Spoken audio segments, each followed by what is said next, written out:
Hi, everyone, and thanks for joining us today for this special episode of the Jason's Take On. Today, we're very excited to have special guest Lawton Ursrey from UserIQ. We're going to be talking about accelerating customer adoption. So we're really excited to be here. As you know, as part of the Jason's Take On, we always look at a variety of different topics related to customer success, and a lot of it stems around user adoption as well. And we try to encourage people to be bold and take new approaches and think differently to how they approach customer success and working with customers. So we're really excited to have our guest here. Before I jump in, Jason, do you want to say a quick hello as well?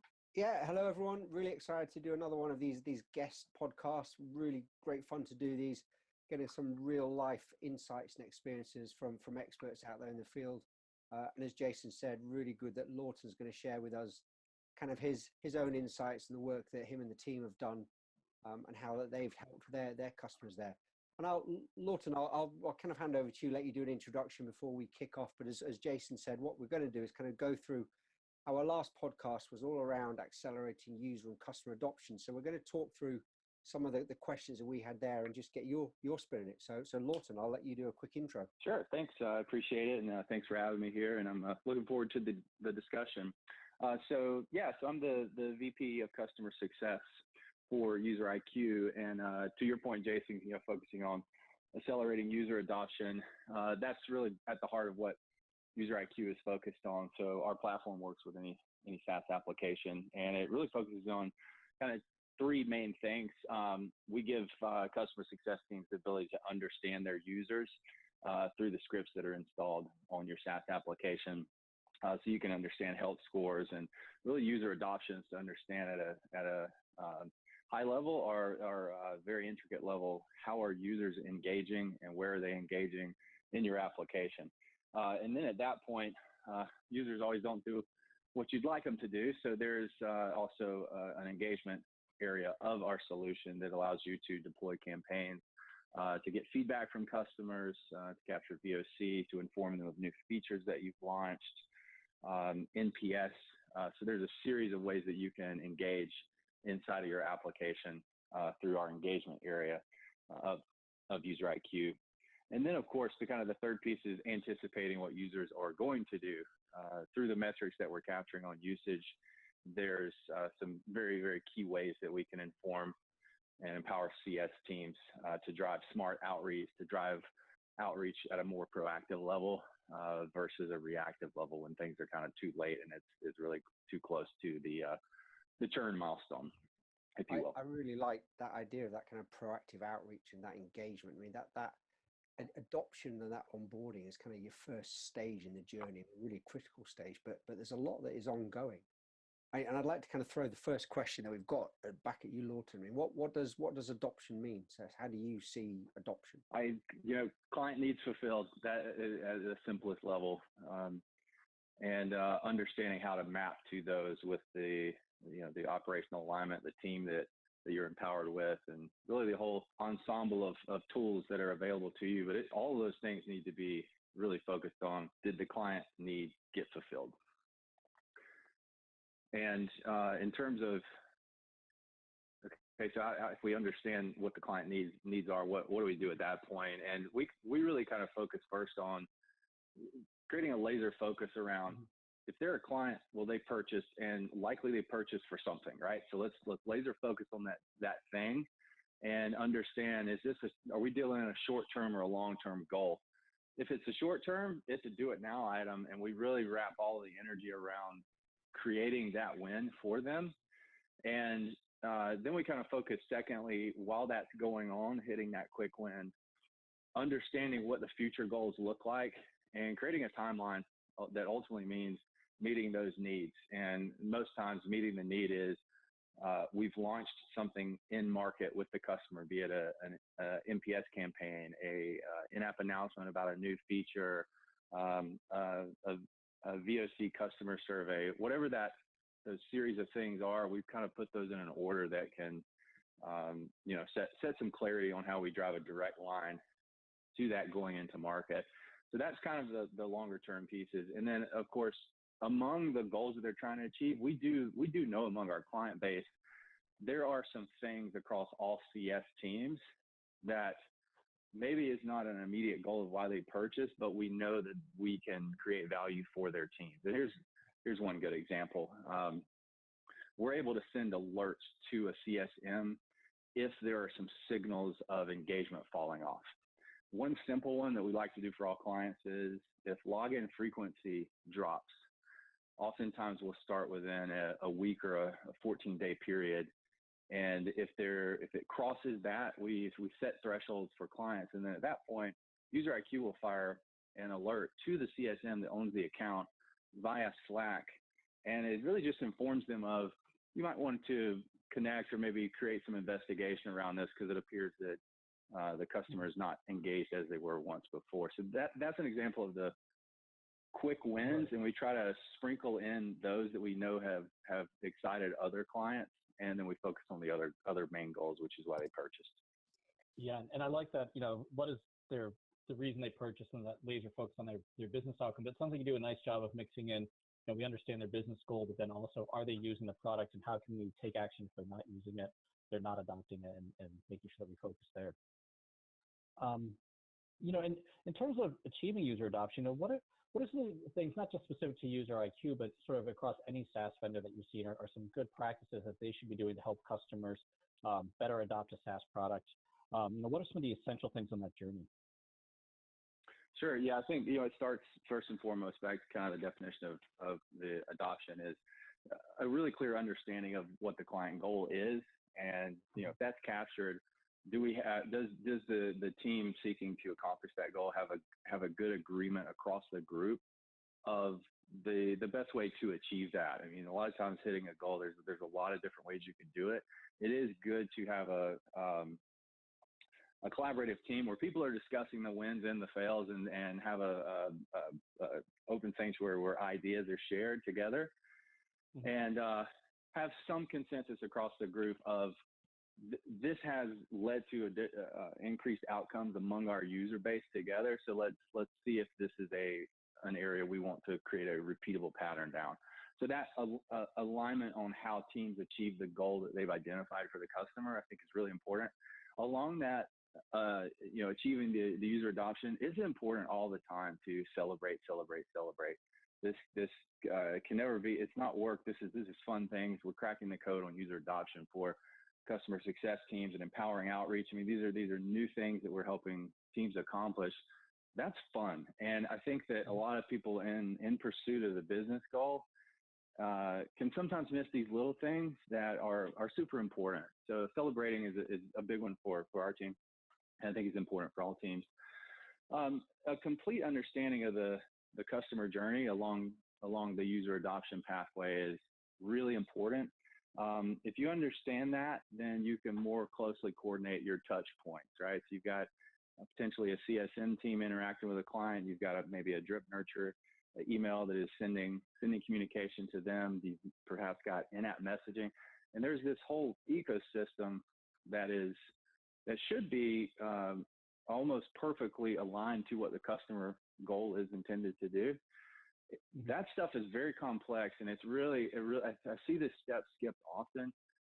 People are not oftentimes mapping what's happening at the front stage and in the back stage, what is happening inside the application for the user, outside the application, the touch points from a human touch point to your digital touch points. The coordination of that, it has to be understood, and it has to be understood by every team member of what is happening when, to create that proper coordination.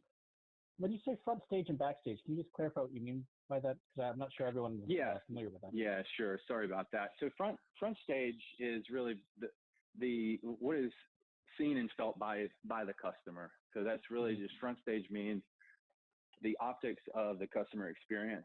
Backstage means some of the additional details of how the front stage presentation is created and the front stage experience is created. And within all of those, the front stage, there's a series of touch points, a call, an email. There's also some things that I often see missed is an invisible touch point. And there's visible touch points, that's what the customer sees, like an email. An invisible touch point, as you're looking at customer experience, could be the time at which a customer waits for something via email inside your application, something from the CSM team. It's really important to remember touch points can be visible and invisible from a timing perspective. And timing is really key from a customer experience standpoint. Cool. Thank you for clarifying. I don't often hear people talk about invisible touch points. That's an interesting idea.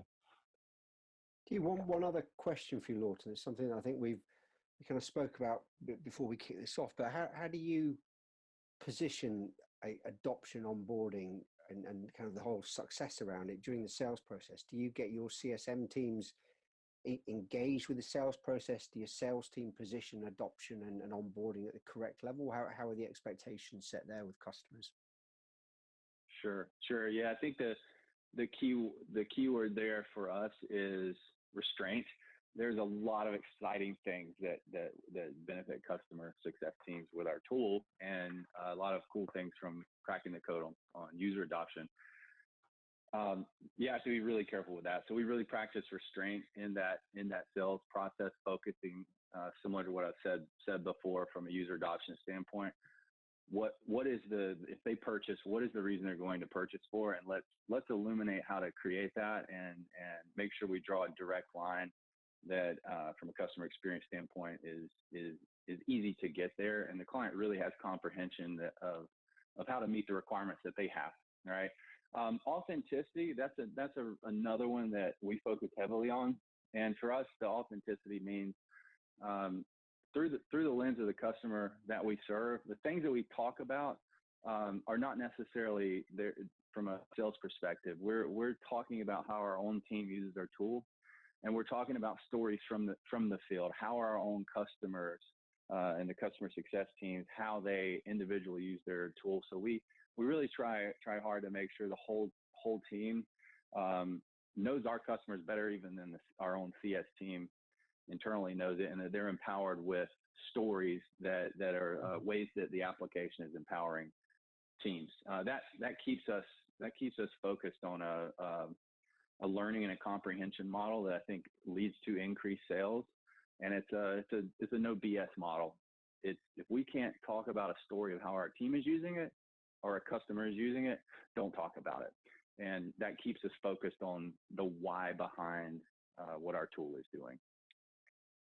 Very cool. I think that's so important too. I love what you said up front about the whole restraint and keeping focused on intended adoption, because I think we found that a lot of clients, they really want the outcome and they see the tool can deliver this, but they don't understand there's stuff that they need to do once they get the tool to really drive that outcome, and to make that happen. So it's so important to have that. So, and I think, your point of story is incredibly powerful to see more and more people telling customers stories during the sales process and beyond. Here's the things that happen that are good, and here are things that are happening bad if you do the stuff that needs to go down. Yeah, and one thing I'll add to that is it's similar to what I said earlier about celebrate, making sure along this path in pursuit of goals that some of these small things that matter and do have they have a big lever on affecting the adoption that you want. Mm-hmm. Making sure that the sales team and the CS team at consistent intervals until, and this is for us is the mark of when we can stop. When sales knows more about CS than our CS team does, that's kind of an indicator of, hey, great, we did a good job cross-collaborating to make sure that we understand each other. Pause has to happen among these departments, and there has to be some coming together consistently to really just talk about the stories, how people are finding value in our tool, and sales can pick up on these stories, and it just makes for better conversations with prospects in the sales process. Sure. No, that's interesting because so many organizations struggle with the sales and CS alignment, and it sounds like you guys have really hit some things there. It's something that you see come up so many times, and there's a lot of posts and articles that have been written about it very recently about it, with just that alignment or gaps between them, and they're often seen as two very different and sometimes competing organizations. And I really, we've talked about it before, Jason, but the sooner you involve your CS team in the sales cycle, particularly for your big enterprise deals, the better you can start. You can start introducing them. You can start kind of bringing reality to kind of case studies. You bring advocacy to life and things. And I think actually setting expectations for what customers need to do on their side when it comes to onboarding, and how critical it is just so important to do, but quite often missed and a challenge. Absolutely. I think it's really important. Lawton, sort of trying to get a little practical here for a second. What methods do you and your team use to actually reduce time to value for your customers and help them get that quick adoption and quick win so that they can see that, yes, we're achieving our outcomes? What have you found most effective in that area? Sure. I mean, my number one is you having a team that is completely fulfilled in clients achieving goals, and just find sheer enjoyment partnering with the champion or the admin that is their main contact, and making them look like a rock star. So that excitement and fulfillment around the individuals creating value for clients is critical. If not the number one. And then the second one, I think, is understanding that the progression towards achieving a client goal can oftentimes be nonlinear. There may be a more important, a big goal that you're focused on.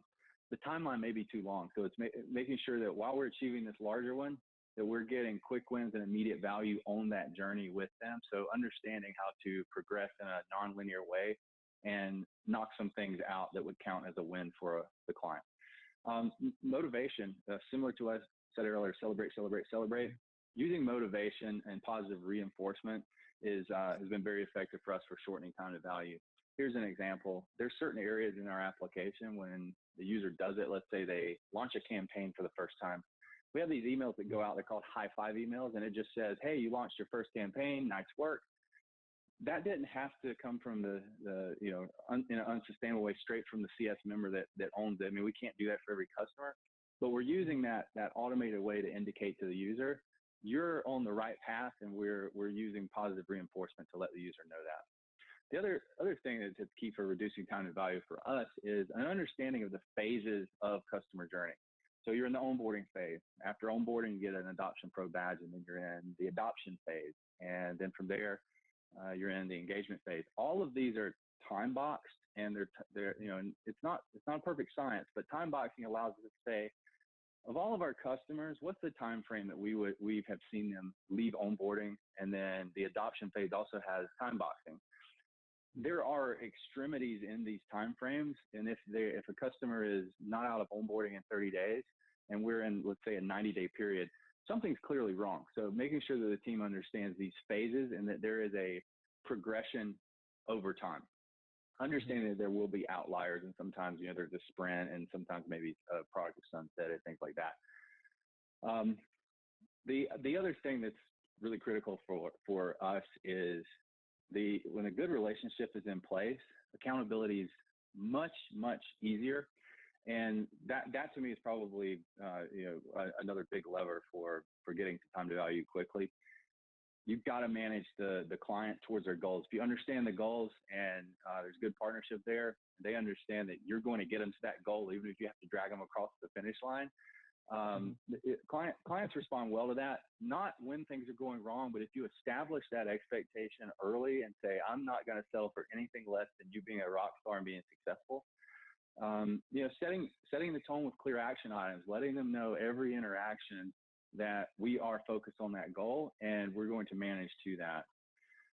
Setting expectations in the way that we work together and the way that we're not going to work together. We've got plenty of examples of things that derailed, and we upfront established that these are things we're not going to do as a team along this journey. And lastly, I think another important thing is having the hard conversation and not waiting on it. Here, one example would be, if you're doing the right job all across the board, you'll be able to see and feel when things are off track. Oftentimes I see teams letting things linger a bit too long because there needs to be an escalation, or you need to align the champion and the sponsor and all of that. Not waiting to have that hard conversation, to really just politely say, we're slightly off trajectory to hit your goals. And as I said, when we first started working together, I'm going to make sure we hit the goals, and creating that alignment, not weeks and months later when it's really kind of a lot of wasted time there. That alignment piece, sorry, I was going to say, that alignment piece is super important and really difficult to get right. Yep. And I think I agree a lot with a what lot you of our said around. team struggles with it. Yeah. A lot of the clients I work with, they struggle with, really how to establish that relationship in a proactive way and to be learning to be comfortable having those hard conversations. Because I think in many times they're new to that role, but they also feel like it's difficult. They shouldn't be asking the client for their time or asking the client to do things. And I think you need to switch that mindset pretty quickly to get folks to say, oh, no, if I'm doing my clients a disservice if I'm not clear and if I'm not direct with them, I'm making their job harder. Completely agree. And I can say, on my side as well, like there's sometimes resistance to those conversations, and you just have to encourage yourself to just have the hard conversation, get past it. There's always too much worry up front of how it will go, and if you're going to screw things up, it's just better to put the elephant in the room, have the conversation. After it's over, there's this really great blooming effect, and suddenly adoption gets much easier. And I think that it's important for people to realize the timeline and the history of when that conversation happens and you get that alignment. Cut it in half. I think that would be an actionable thing to remember, is have the hard conversation and have it in half the time that you have before. I really like that. And I've seen many examples of where there's a lot of resistance to having that conversation, and it just keeps getting pushed back and back and back. But when you do it, it's never, once you've had it and you've gone over the initial kind of challenging part of the conversation, it's never that bad an issue. And I love the kind of point you talked there about it. It always just feels better once you've done it. There's kind of just this thing's been lifted and the conversation changes. Do you, Lawton, that kind of brings us on neatly to kind of one of the last questions, but there's something that Jason and I talked about at length on our podcast, because again, there are so many things you can do right, but there are also a lot of things that can go wrong with adoption. What are some of the things that you've seen that can derail adoption and things that you should avoid doing? Sure. And apologies if some of this is repetitive, but going back to the clearly stating to the customer that I'm your partner, and as your partner, we are going to hit goals, and I'm going to shorten that timeline to that goal in the best way possible and make you look amazing in that process. Stating that early means that you've got a handshake if alignment gets off and you need to get things cinched back up. You stated up front that you were going to do these things if these things happen in the future, and that way it can reduce some of the disagreements. And I think it also up front stating that in the proper way and being really direct with that, being polite with it as well. You're creating accountability in a conversation. There's no project yet. There's no action items. There's really nothing established, but you're letting the partner that you're going to hit the goals with know this is the path that we're going to get on, and it's one of the quickest ways to create that accountability before things start to get derailed. Another one in terms of derailing, making the client drink from a fire hose. I see this so often, and it's really easy to get sucked into that. The individuals working with a client in the solution, oftentimes we all do this. Oftentimes, something that appears to be easy to you. We always say internally in our team, we're compromised. We're compromised in terms of the application is too easy. We understand exactly how to use it. So we have to practice that restraint, and we have to use that keyword in that phrase, don't drink from a fire hose. And we say that often to keep us safe as we're interacting with new users and remembering that experience has to stay that way. Button pushing. So not doing button pushing onboarding and focusing on the why onboarding. This is another thing I see often. There's the button pushing, and that's easy. That's easy to go through and show people, here's how you can do this and that, and it's so easy and it's great. You lose people so quickly. The comprehension just evaporates, and that's similar to drinking from a fire hose. It's drinking from a fire hose is kind of showing too much. The button pushing piece is showing how you push the buttons and not creating a kind of a mental model for that comprehension. And that comes back to the why. Why do they care about this area that we're speaking about and training them on?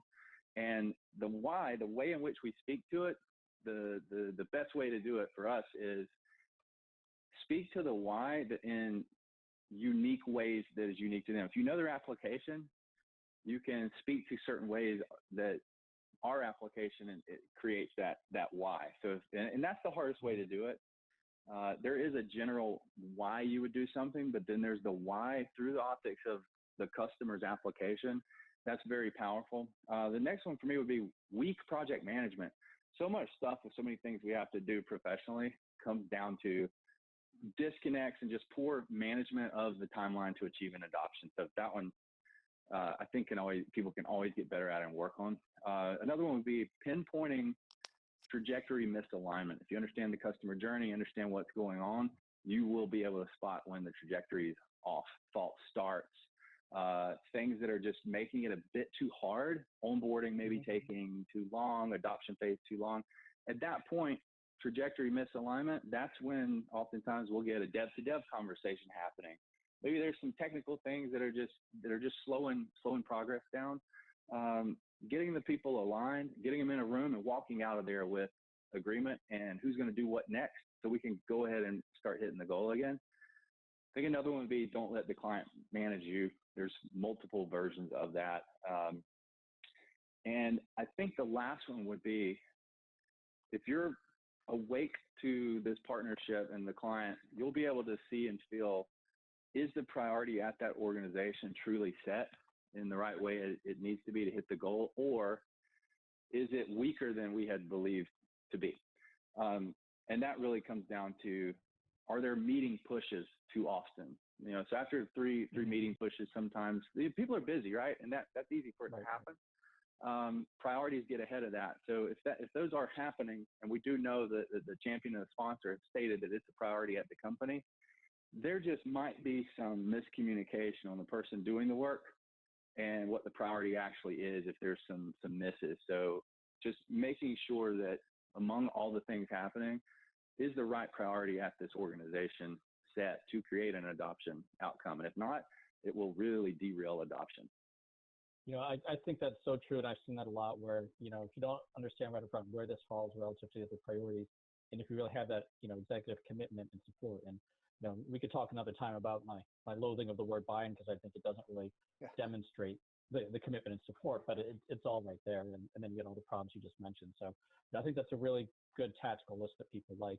And just to close out in the interest of time here, you know, how do you actually go about measuring customer adoption, and what have you found most effective and most useful to you? Because there's a lot of things, a lot of metrics that are possible, but trying to figure out the ones that actually are meaningful and impactful, that's often a challenge for folks. Sure. Yeah. So for us internally, we have this thing that we call intended versus actual. So intended really is a word that sticks to, why did they buy it? Why did they give our company money? What is it? It's usually not all of the 30,000 things that we can do, but it's usually 2 or 3 key things.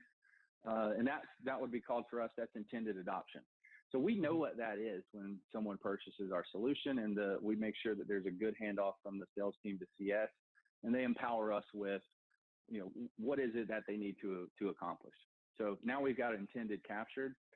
Then over time through that journey we don't measure this in the first 2 days because that's too quick, but as time goes on, in the first week, first 2 weeks, first 3 weeks, we start to look and say, is there an alignment between intended, why they wanted to purchase or why they purchased, and actual, what real metrics of usage are there, and is there alignment? And that makes it really simple. Intended and actual, are they aligned? Are they not?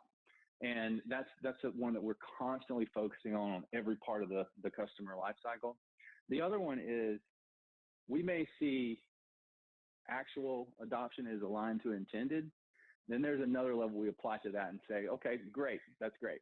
How much of that adoption that was why they purchased is active adoption? And that would mean for us, active campaigns. Is there a in-app feature announcement driving users to a new feature? Is there an NPS campaign they've launched, a custom survey, a rating survey? All these things that have to be in an active state, which means customers have deployed this to their user base live. That's a higher level of adoption for us. And the other one, you know, that a lot of people measure, login count and login frequency.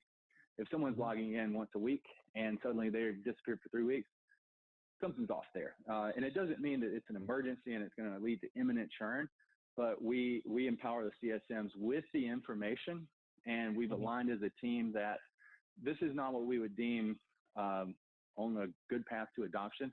And maybe it's just a check-in, maybe it's an email or two, things like that. So we just empower them with those metrics. The other one is measuring adoption, understanding time and events. So events would be creation of thing and activating it and driving it to their customer base. The time frame of that would be in these phases, onboarding, adoption, and engagement, or in that time frame are we achieving those things? So that would mean we're achieving active adoption early. And sometimes we'll see it in the onboarding phase. People are launching things into their user base. Measuring it also, we look at is the client engaged with the CSM? Is there an actual partnership there or not? Now that's not a direct metric, but we do have a checkbox where the CSM can indicate to us client is engaged or not engaged. The other key thing for measuring adoption, I think it's the main point I'd want to make here with this question is you've got to have a variety of adoption measurements, or what you're doing might not be reliable. Help scores on their own, not reliable. NPS on its own, not reliable. CSAT, onboarding ratings for CSMs. There's a whole mix of things. It's important to create a multi-channel way of measuring that adoption, because if you looked at, let's say, active adoption, that's not enough. There may be some things that are going off the rails and it's in the NPS comment, or it's something in the service model in CSAT, or it could be something in our onboarding rating that someone gets when they complete onboarding that says we maybe had a miss from a CSM perspective. So having a multi-channel capture of adoption really ensures that the steps you take after you're informed with the metrics are the right ones. And oftentimes I'll see people relying way too heavily on one or two things, and then that's gospel, and it drives so much work and so much outreach, and sometimes it's not proven out, and it causes a gyrating effect. So where we do this and then now let's do that, and this was wrong. And so yeah, I think the main point would just be a multi-channel capture of these metrics. Wow. I really like that, how well you've thought through and really broken down adoption from, active adoption, intended versus actual, having those multiple channel metrics around it and looking across the spectrum of those. Because when we talk with a lot of organizations, they either haven't really thought through what adoption means or how to measure it, or like, oh, we have logins or we had a few records created, but they aren't really drilling down to the level that you are. Are they putting the right campaigns at the right time? Are they doing the right things in the right phases? To really get a sense of, are they on the path to really getting full value from the application? And I think it's great that you spent so much time in that, and that I think more and more organizations need to get that level of where you are. So thank you for sharing those insights. Sure. Really appreciate it. Thank you. So Lawton, thank you so much for joining us. I really appreciate your time and your insights. I know you guys at UserIQ have done some great things, and encourage everyone, if they have questions about what we've been discussed, to reach out to you directly. Obviously we'll put some links into your LinkedIn profile and things like that in the description. But really excited to have you join us today. So thank you so much for being here. We really appreciate it. Thank you as well. I'm honored to be a part of it, and really enjoyed the session with you guys. Thanks again. Great. Thanks so much. Bye. Okay. Bye-bye.